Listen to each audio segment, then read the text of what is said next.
Sveiki, čia Andrius Pauliukevičius. Mano antros dienos maitinimas yra maitinimas prieš treniruotę yra, arba bent šiandien prieš treniruotę, kaip čia dabar pataikyti, va. Jautiena, daržovės, yra troškintos daržovės ir basmati ryžiai.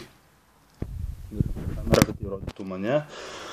Ir kai laikausi dietos ir kuomet mažinu angliavandenių, suvartojimo angliavandenių skaičių, kurie mano atveju šiuo metu yra tik tai basmati ryžiai, tai tuo pačiu metu ir šiek tiek pakeliu suvartojamų riebalų skaičių, tam, kad nebūtų bendro labai didelio kalorijų sumažėjimo, kadangi bendras labai didelis kalorijų sumažėjimas gali lemti ir raumenų masės praradimą.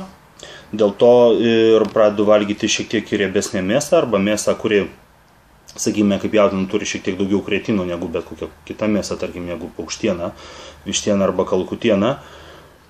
Ir taip pat leidžia truputėlį sunkiau treniruotis. Na ir be jautienos, be jos kaip riebesnės mėsos taip pat pridedu ir augalinės kilmės riebalų šiek tiek daugiau, tai yra alyvuogių aliejaus ir linų sėmenų aliejaus.